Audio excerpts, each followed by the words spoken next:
Hi, I'm Richard. I play Thorin Oakenshield in The Hobbit, An Unexpected Journey, and you're watching Go Pop. Welcome back to Go Pop, the show that takes a whole week's worth of pop culture news and tries to squish it into just 5 minutes. Yes, today on the show we talk Free Comic Book Day with our friends over at Kapow Comic Book Show and speak to Thorin Oakenshield himself, Richard Armitage. But before we get into any of that, here's our top 5 stories that had us totally geeking out this week.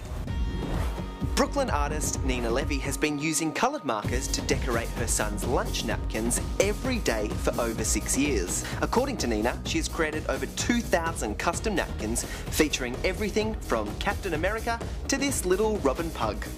Mum, where were ya? Some hotels put chocolate on your pillow, but Simon Pegg gets a chocolate Star Trek poster. Simon tweeted this photo saying, "Some hotels really know how to make you feel welcome. Chocolate Benedict Cumberbatch." When Michael Bay revealed plans to make the Teenage Mutant Ninja Turtles into aliens last year, we all had a fit and he told us to chill out. This week in a conversation with MoviePhone.com, Bay has taken it all back, saying, "We're not, it's the use. It's from the original source material." Thanks, Michael Bay. It's assumed that Thanos will play a major role in the Guardians of the Galaxy and Avengers 2, given that he did rock up post-credits in the Avengers. But Joss Whedon says no, and has suggested that the Mad Titan will be threaded into the story and be a part of a larger arc, which could mean that Thanos will be saved for the big bad of Phase 3. You might remember in March Carrie Fisher confirming that she would be in Star Wars Episode 7 and then taking it back like it was some big joke. Well, at a Canadian sci-fi convention last Saturday, Fisher has again hinted at her involvement by stating, "I'm glad they're doing a new movie because they're sending a trainer to my house so I can get in really good shape." So, is Princess Leia back or is Carrie just carrying on? A single day of the year when the comic book industry celebrates by handing out free comics. It should be called Comic Book Christmas, but it's not. Now, Topher and I caught up with comic book know-it-alls Sonia and Al to discover what's going on this free comic book day. Look, I want to know, if you've never picked up a comic book before, what should you expect on Free Comic Book Day? Oh, well look, there's heaps that's going to be out there. I mean, if you're into your capes and wearing underpants on the outside, you've got Superman, The Last Son of Krypton, you've also got Avengers Assemble.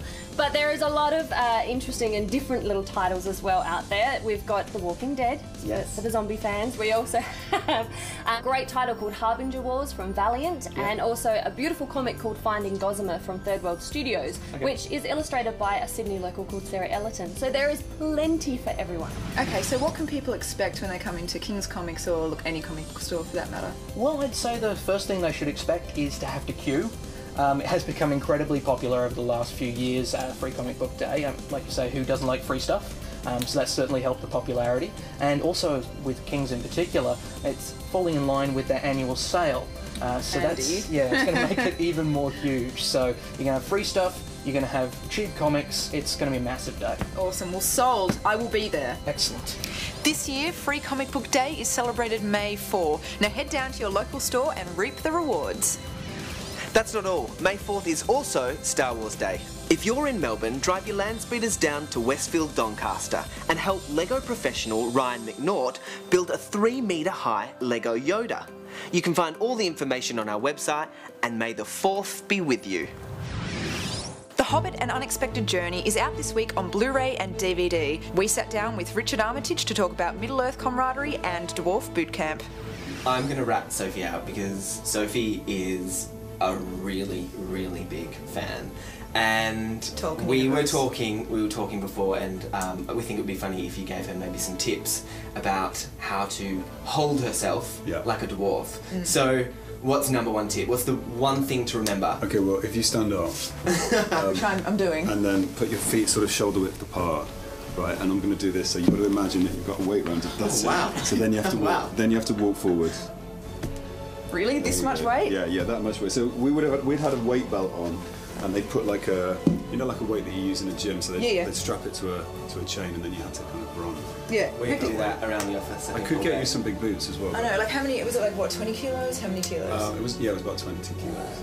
Man, that's like almost like half my weight. That's crazy. Yeah. So that's like an extra me on me. Yeah. To see our full interview, go to sftv.com.au/gopop. Plus, we've got heaps of DVDs to give away. For your chance to win Grimm Season 1 or Star Trek the Original Series, head to our webpage. And we'll see you guys next time on GoPop. Bye.